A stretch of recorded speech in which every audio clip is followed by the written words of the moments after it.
the best Harish academy ఈరోజు వార్తలు నిలిచిన జాతీయ అంతర్జాతీయ రాష్ట్రీయ అంశాల గురించి, వార్తలు నిలిచిన వ్యక్తులు, అవార్డులు, పుస్తకాలు, మరి క్రీడా సంబంధిత సమాచారం ఒక్కొక్క అంశాన్ని వివరంగా తెలుసుకుందాం.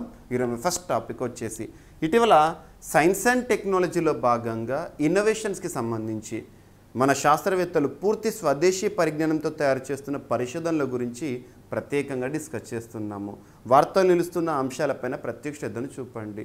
ఇండిజినస్గా పూర్తి స్వదేశీ పరిజ్ఞానంతో తయారు చేయబడుతున్న కిట్ల గురించి కానివ్వండి, వ్యాక్సిన్ల గురించి కానివ్వండి, ఎగ్జామినేషన్ పాయింట్ ఆఫ్ వ్యూలో క్వశ్చన్స్ వచ్చే అవకాశం ఉంటుంది. నిన్నటి క్లాస్లో మనము ఎంపాక్స్కి సంబంధించి పూర్తి స్వదేశీ పరిజ్ఞానంతో తయారు చేయబడిన కిట్ ఏదైతే ఉంటుందో దాని యొక్క ప్రత్యేకతల గురించి, ఎవరు తయారు చేశారు, ఈ అంశాలను డిస్కస్ చేశాం.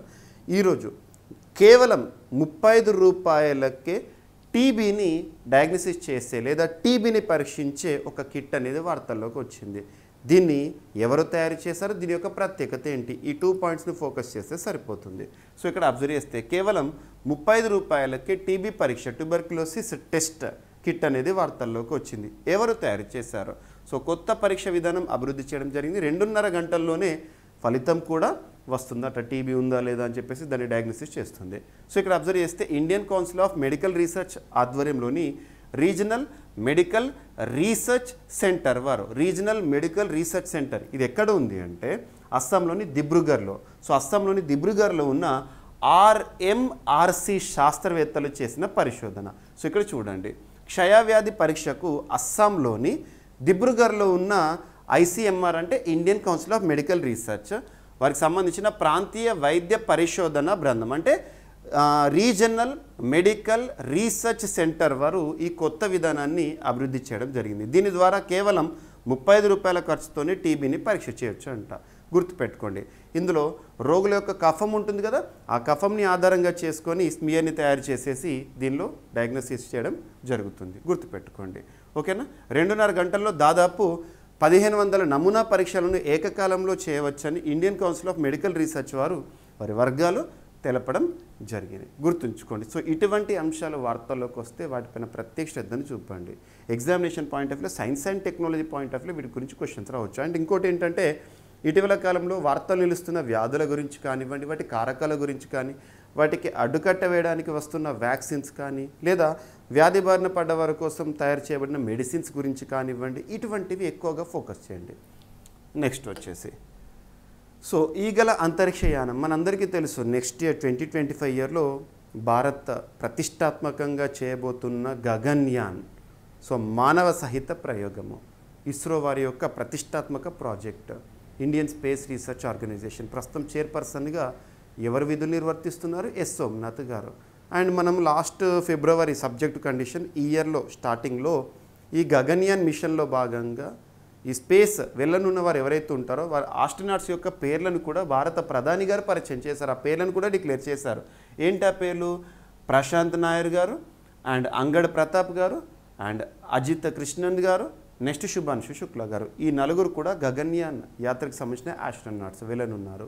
సో వీరితో పాటు ఈగల్ని కూడా పంపనున్నారంట. నిన్నటి రోజున ఇస్రో వారి వార్త. ఈగలు ఎందుకంటే వాటి యొక్క విసర్జన లేదా వాటి యొక్క విసర్జక వ్యవస్థ ఏదైతే ఉంటుందో దాదాపు 77% మానవుడి యొక్క విసర్జక వ్యవస్థతో పోలిక ఉంటుందంట. కాబట్టి వాటిపైన పరిశోధనలు మనం మానవులపైన పరిశోధనలుగా అన్వయింపు చేసుకోవచ్చు. ఇందులో భాగంగా ఈ పరిశోధన ఇక్కడ చూడండి. ఈగల అంతరిక్షయానం త్వరలో నిర్వహించనున్న గగన్యాన్ ప్రయోగానికి సంబంధించి ఇస్రో మరొక కీలక నిర్ణయం తీసుకుంది. 2025లో చేపట్టున్న ఈ ప్రాజెక్టు ద్వారా 4 వ్యోమగాములతో పాటు 20 ఈగలను అంతరిక్షంలోకి పంపించాలని నిర్ణయించారు. 20 ఈగలు అంటే ఏ ఈగలు మనం కామన్గా చూసావా? ఇక్కడ చూడండి, ఆ ప్రత్యేకమైన ఈగలు వాటి యొక్క సైంటిఫిక్ నేమ్ గుర్తుపెట్టుకోవాలి. ఇందులో భాగంగా డ్రోసోఫిలియా మెలనోగాస్కర్ ఫ్రూట్ ఫ్లై అంటాము. డ్రోసోఫిలియా మెలనోగాస్కర్ జాతికి చెందిన 10 మగ ఈగలు ఈ గగన్యాన్లో పయనం కానున్నాయి. వాటి కోసం ప్రత్యేకంగా ఒక ఏమంటాము ఆ కిట్ ఉంటుంది కదా, దాన్ని కిట్ నమూనాను కూడా రిలీజ్ చేశారు. ఈ కిట్ని ఎవరు తయారు చేశారంటే ఇది చూడండి, ఈగలను అంతరిక్షానికి పంపేందుకు వీలుగా ధార్వాడ్ వ్యవసాయ విశ్వవిద్యాలయం రూపొందించిన కిట్ ఇది నమూనా. ఓకేనా. సో ఇక్కడ మీరు గుర్తుంచుకోవాల్సింది ఏంటంటే డ్రోసోఫిలియా మెలనోగాస్కర్ ఈ ఫ్రూట్ ఫ్లైస్ వీటిని 20ని పంపబోతున్నారంట. అంతరిక్షంలోకి వెళ్ళినప్పుడు వ్యోమగాముల ఆరోగ్యంలో వచ్చే మార్పులను మరింత సునిశ్చితంగా పరిశీలించేందుకు ఇస్రో ఈ ఆలోచన చేసింది. సో వాటిపైన వచ్చే మార్పులను అన్వయింపు చేస్తారు ఇక్కడ. సో ఇక్కడ అబ్జర్వ్ చేస్తే మెలనోగాస్కర్ ఈగల విసర్జన వ్యవస్థ మానవుడి విసర్జన వ్యవస్థతో దాదాపు 77% పోలి ఉంటుంది. శూన్య గురుత్వాకర్షణ వాతావరణంలో ఉండే అంతరిక్షంలో వ్యోమగాములు ద్రవరహిత ఆహారాన్ని తీసుకుంటారు. దీంతోపాటు వారి ఎముకల్లో క్షీణత కూడా ఎక్కువగా ఉంటుంది. ఈ కారణాల వల్ల వారి శరీరం నుంచి కాల్షియం అధికంగా ఉత్పత్తి అవుతుంది. తద్వారా మూత్రపిండాల్లో రాళ్ళు ఏర్పడే ప్రమాదం ఉంది. ఇలా జరగడానికి సాధారణ పరిస్థితుల కంటే అంతరిక్షంలో 30% అధికంగా ఉంటుంది. ఇదంతా కూడా ఇప్పుడు ఈగల పైన పరిశోధన చేయబోతున్నారు ఇస్రో శాస్త్రవేత్తలు. సో ఇటువంటి అంశాలు మనకి ఎగ్జామినేషన్ పాయింట్ ఆఫ్ వ్యూ అడగవచ్చు. ఇక్కడ మీరు గుర్తుంచుకోవాల్సింది ఏంటంటే డ్రోసోఫిలియా మెలనోగాస్కర్ ఎందుకు వార్తల్లోకి వచ్చింది. ఓకేనా, ఈ 4 పేర్లు అయితే మీకు ఆల్రెడీ సుపరిచితమే. నెక్స్ట్ ఉత్తర నక్షత్రం గుట్టు వీడింది. సైన్స్ అండ్ టెక్నాలజీ భాగంగా ఇది కూడా ఇంపార్టెంట్. ఇక్కడ అబ్జర్వ్ చేస్తే సూర్యుడి కంటే 5 రెట్లు పెద్దదైన పోలారిస్ దీన్ని గుర్తించారంట. ఎవరు గుర్తించారో ప్రత్యేకత ఏంటో చూస్తే సరిపోతుంది. పోలారిస్ అని పిలిచే ఉత్తర నక్షత్రం గురించి కీలకమైన సమాచారాన్ని అంతరిక్ష పరిశోధకులు సేకరించారు. ఇందుకోసం అమెరికాలోని జార్జియా స్టేట్ యూనివర్సిటీకి చెందిన హై యాంగులర్ రిజల్యూషన్ ఆస్ట్రానమీ టెలిస్కోప్ను ఉపయోగించనున్నారు. ఈ అధ్యయనం వివరాలను ఆస్ట్రోఫిజికల్ జర్నల్లో ప్రచురించారు. ఉత్తర నక్షత్రం పరిమాణము, రూపురేఖలు, లక్షణాలు చాలా వరకు తెలిసాయని పరిశోధకులు అంటున్నారు.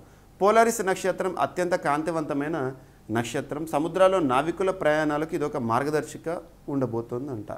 ఈ నక్షత్రం ఆధారంగా దిశను వెళ్లాల్సిన మార్గాన్ని తెలుసుకోవడానికి అనువుగా ఉంటుంది. పోలారిస్పై అధ్యయనానికి సెంటర్ ఫర్ ఆస్ట్రోఫిజిక్స్ చెందిన సైంటిస్టులు నేతృత్వం వహిస్తున్నారు. గుర్తుంచుకోండి. సో సూర్యుడి కంటే 5 రెట్లు పెద్దదైన పోలారిస్, దానిపైన జరుగుతున్న పరిశోధనలు. నెక్స్ట్ చంద్రుడు. సో తరచూ చంద్రునిపైన పరిశోధనలని వార్తల్లోకి వస్తున్నాయి. ప్రపంచంలో ఏ దేశం కూడా సాధించని ఘనత భారతదేశం సాధించింది. 2023 ఆగస్టు 23న చంద్రుని యొక్క సౌత్ పోల్ పైన సేఫ్గా సాఫ్ట్ ల్యాండింగ్ అనేది జరిగింది. ఆ తర్వాత రీసెంట్గా చంద్రుని యొక్క ఆవలి వైపుకు వెళ్ళి నమూనాలను సేకరిస్తూ చైనాకి సంబంధించిన చాంగే 6 వార్తల్లోకి వచ్చింది. గతంలో చాంగే 5 పరిశోధనలో భాగంగా వారు తీసుకొచ్చిన మట్టి నమూనాలు కానీ వాటిపైన పరిశోధన చేస్తున్నారు. అక్కడ మట్టి నుండి నీటిని ఉత్పత్తి చేసే ఒక పరిశోధన అనేది వార్తల్లోకి వచ్చింది. చైనా శాస్త్రవేత్తలు చేస్తున్న పరిశోధన. చంద్రుడిపై మట్టితో మంచినీరు. చంద్రుడి మానవులకు నివాసయోగ్యంగా మార్చే దిశగా చైనాకు చెందిన శాస్త్రవేత్తలు సరికొత్త ప్రయోగం చేపట్టారు. మానవ మనుగడకు కీలకమైన నీటి వనరులను సృష్టించేందుకు ప్రయత్నాలు చేస్తున్నారు. చైనీస్ అకాడమీ ఆఫ్ సైన్సెస్ అందులోని Ningbo institute of materials technology and ఇంజనీరింగ్కి చెందిన శాస్త్రవేత్తలు చంద్రుడి ఉపరితలం నుంచి సేకరించిన మట్టి నుంచి నీటిని వెలికి తీశారంట. చాంగే E5 మిషన్లో భాగంగా చంద్రుడి ఉపరితలం నుంచి తెచ్చిన మట్టిని దాదాపు 1200 కెల్విన్కు పైగా వేడి చేసి ప్రత్యేకమైన ప్రక్రియ ద్వారా నీటిని తీసినట్లు శాస్త్రవేత్తలు తెలపడం జరిగింది. జస్ట్ గుర్తుంచుకోండి, చంద్రుడిపై మట్టితో మంచినీరు ఉత్పత్తి అనే అంశంతో ఏ శాస్త్రవేత్తలు వార్తల్లోకి వచ్చారు. ఎనఫ్. నెక్స్ట్ వచ్చే నెలలో సాల్సాకు స్పాట్. సో ఎవరికి సంబంధించి చూద్దాం. గడువు ముగిసిన ఉపగ్రహాన్ని పేల్చివేయబోతోన్న యూరోపియన్ స్పేస్ ఏజెన్సీ. సో ఐరోపా ఖండానికి సంబంధించి. ఓకేనా. సో ఇక్కడ అబ్జర్వ్ చేస్తే యూరోపియన్ స్పేస్ ఏజెన్సీ చేపట్టిన క్లస్టర్ మిషన్లో భాగంగా 24 ఏళ్ల పాటు విలువైన సేవలు అందించిన 4 ఉపగ్రహాలు కాలగర్భంలో కలిసిపోతున్నాయి. 2000లో చేపట్టిన క్లస్టర్ మిషన్లో భాగంగా సాల్సా, రుంబా, సాంబా, ట్యాంగో ఈ 4 శాటిలైట్లను గుర్తుంచుకోండి నింగిలోకి పంపించారు. అంతరిక్షం నుంచి వెలువడే ప్రమాదకరమైన సోలార్ రేడియేషన్ నుంచి భూమికి రక్షణ కల్పించే మ్యాగ్నెటోస్ఫియర్పై అధ్యయనం కూడా చేశాయి.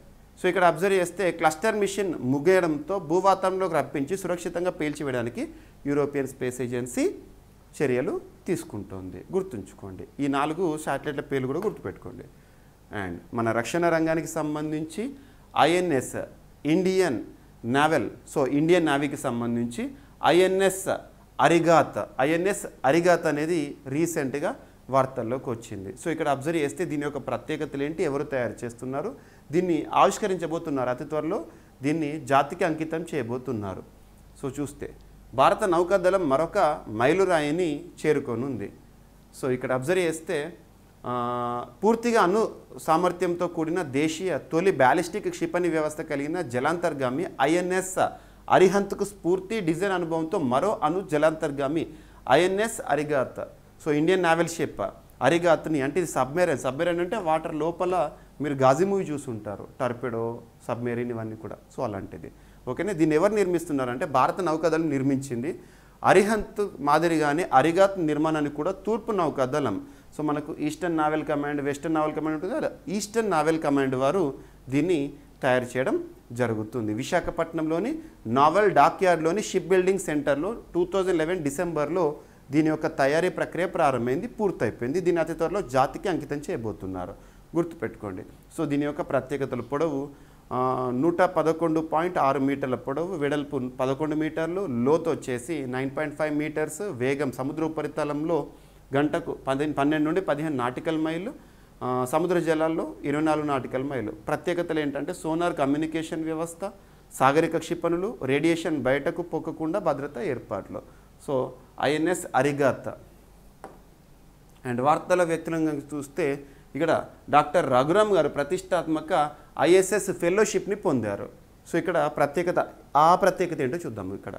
సో తెలంగాణకు చెందిన ప్రముఖ సర్జన్ డాక్టర్ పిల్లరిశెట్టి రఘురామ్ గారు అంతర్జాతీయ శస్త్రచికిత్స సమాఖ్య ఫెలోషిప్ను మలేషియా రాజధాని కౌలాలంపూర్లో జరుగుతున్న world Congress of surgery 50th golden Jubilee వేడుకల్లో అందుకున్నారు. ఈ సందర్భంగా డాక్టర్ రఘురామ్ గారు మాట్లాడుతూ బ్రెస్ట్ చికిత్స విధానంలో తన బాధ్యతను మరింత పెంచిందని చెప్తున్నారు. హైదరాబాద్లోని కిమ్స్లో డాక్టర్ రఘురామ్ గారు ప్రస్తుతం పనిచేస్తున్నారు. దీన్ని స్వీకరించిన ఏకైక భారతీయుడిగా, భారత ఉపఖండంలోనే అతి పిన్న వయస్కుడిగా, ఈ ఫెలోషిప్ని పొందిన వ్యక్తిగా ఇక రఘురామ్ గారు వార్తల్లోకి వచ్చారు, గుర్తుపెట్టుకోండి. నెక్స్ట్ నాస్కామ్ చైర్పర్సన్గా సింధు గంగాధరన్ గారు. So official announcement. IT industries body NASSCOM చైర్పర్సన్గా సింధు గంగాధరన్ గారు నియమితులయ్యారు. ప్రస్తుతం ఆమె షాప్ ల్యాబ్స్ ఇండియా మేనేజింగ్ డైరెక్టర్గా విధులు నిర్వర్తిస్తున్నారు. గత వారంలో రాకేష్ నంబియార్ తన పదవికి రాజీనామా చేయడంతో ఆ స్థానాన్ని ఈమె భర్తీ చేయడం జరిగింది. నాస్కామ్ చైర్పర్సన్గా సింధు గంగాధరన్ గారు. సో ఇవి ఫ్రెండ్స్ ఈరోజు వార్తలు నిలిచిన అంశాలు. ఒకసారి ర్యాపిడ్గా చూస్తే దాదాపు అతి తక్కువ ఖర్చుతో టీబీ పరీక్ష చేసే కిట్ని అభివృద్ధి చేస్తూ అస్సాం శాస్త్రవేత్తలు. అండ్ ఈగల అంతరిక్ష యానం అని చెప్పేసి ఇక్కడ ఈగలకి సంబంధించి డ్రోసోఫిలియా మెలనాగాస్కర్ గుర్తుంచుకోండి. ఈ 4 ఆస్ట్రోనాట్స్ పేర్లు గుర్తుపెట్టుకోండి. ఉత్తర నక్షత్రం గుట్టు వీడింది అనే అంశంతో రీసెంట్గా వార్తల్లోకి వచ్చిన శాస్త్రవేత్తలు. అండ్ చంద్రుడిపై మట్టితో మంచినీరు అనే అంశంతో చైనీస్ శాస్త్రవేత్తలు. వచ్చే నెలలో సాల్సాకు స్పాట్ యూరోపియన్ స్పేస్ ఏజెన్సీ వారి పరిశోధనలు. And INS Arighaat so submarine ప్రత్యేకతలు అతి త్వరలో జాతికి అంకితము. డాక్టర్ రఘురామ్ గారి ప్రత్యేకత ఫెలోషిప్, మరియు నాస్కామ్ చైర్పర్సన్గా సింధు గంగాధరన్ గారు వార్తల్లోకి వచ్చారు. సో ఇవి ఫ్రెండ్స్ ఈరోజు వార్తలు నిలిచిన అంశాలు. మిస్లేనియస్ అంశాలు ఏమైనా మిగిలిపోతే రేపటి క్లాస్లో జోడించి మరొకసారి నేర్చుకుందాం. రేపు కలుద్దాం. Thank you.